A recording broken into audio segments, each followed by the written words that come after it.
ഇന്നത്തെ ക്രാഫ്റ്റിന് വേണ്ടിയിട്ട് 17x19 വരുന്ന ഒരു പേപ്പറാണ് ഞാൻ കട്ട് ചെയ്തെടുത്തിട്ടുള്ളത്.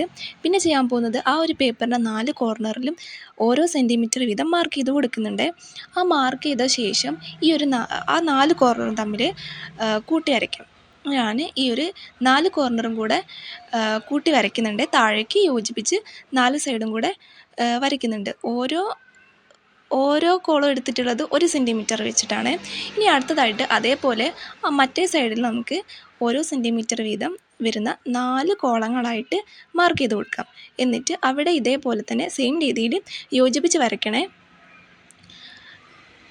ഞാനിത് ചെയ്യാൻ പോകുന്നത് ഒരു മിനി ഫ്രെയിം ആട്ടോ. അതിന് വേണ്ടിയിട്ടാണ് എടുത്തത്. ഒരു വൈറ്റ് പേപ്പർ എടുക്കുമ്പോൾ കുറച്ച് കട്ടിയുള്ളത് എടുക്കുകയാണെങ്കിൽ കുറച്ചും കൂടെ നല്ലതായിരിക്കും. ഇനി ഇതിൻ്റെ ആ ഒരു 4 കോർണറിലും ആ ഒരു ഭാഗത്ത് കട്ട് ചെയ്ത ശേഷം ഇനി അടുത്തായിട്ട് ചെയ്യാൻ പോകുന്നത് അവിടെ ഫസ്റ്റ് നമ്മൾ വരച്ചിട്ടുണ്ടായിരുന്ന ഫസ്റ്റത്തെ ഒരു കോളം വിട്ടിട്ട് ബാക്കിയുള്ള 2 കോളത്തിലാണ് ഈ ഒരു രീതിക്കും കൂടെ വരച്ചെടുക്കണേ. അതും 1 സെൻറ്റിമീറ്ററിൽ വെച്ചിട്ട് തന്നെ ആട്ടോ വരച്ചത്. ആ ഒരു രീതിക്കും അതിൻ്റെ ആ 2 സൈഡിൽ മാത്രമാണ് ഞാൻ വരച്ചെടുത്തിട്ടുള്ളത്. ആ വരച്ച ഭാഗം നമ്മളൊന്ന് കട്ട് ചെയ്തെടുക്കണേ. ഇനി ചെയ്യാൻ പോകുന്നത് ഇതാണ് ഈ ഒരു ഫ്രെയിമിൻ്റെ ഒരു ഭാഗം. ഇനി ആ ഫ്രെയിമിൻ്റെ ഉള്ളിൽ നമ്മളൊരു പിക്ചറും കൂടെ വരച്ചു കൊടുക്കുന്നുണ്ട്. അപ്പോൾ അതിന് വേണ്ടിയിട്ട് ഞാനൊരു പിങ്ക് കളറാണ് എടുത്തിട്ടുള്ളത്. സ്കെച്ച് കളറാണ്. അത് വെച്ചിട്ട് ഒരു ചെറിയൊരു ചിത്രമാണ് വരയ്ക്കാൻ പോകുന്നത്. പിന്നെ എടുത്തിട്ടുള്ളത് യെല്ലോ കളറാണ്. യെല്ലോ കളറും കൂടെ വെച്ചിട്ട് ഞാൻ ഒന്ന് ഷെയ്ഡ് ചെയ്തെടുക്കുന്നുണ്ട്. പിന്നെ ഇതിനാവശ്യമുള്ളത് ബ്ലാക്ക് പെന്നാണ് യൂസ് ചെയ്യുന്നത്. ബ്ലാക്ക് പെൻ വെച്ചിട്ട് ഞാനൊരു ഫ്ലവറും കൂടെ അതിൻ്റെ മുകളിൽ വരച്ചു കൊടുക്കുന്നുണ്ട്. സിമ്പിളായിട്ട് ആർക്കും ചെയ്തെടുക്കാൻ പറ്റുന്ന ഒരു ആർട്ടും കൂടിയാണ് കേട്ടോ ഇത്. അതുമല്ല കാണാൻ നല്ല ഭംഗിയാണ്. ചെയ്ത് കഴിഞ്ഞപ്പോൾ നല്ല രസമുണ്ടായിരുന്നേ. അതും കൂടെ ചെയ്തെടുക്കുക.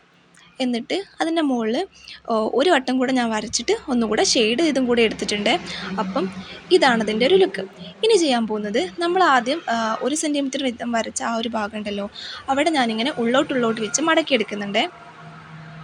ഈ രീതിക്കാണ് ഇവിടെ മടക്കിയെടുത്തത്. ഇനി ആവശ്യമാണെങ്കിൽ നമുക്ക് അവിടെ ഒട്ടിച്ചു കൊടുത്താൽ ആ ഒരു ഭാഗത്ത് തന്നെ നിൽക്കും.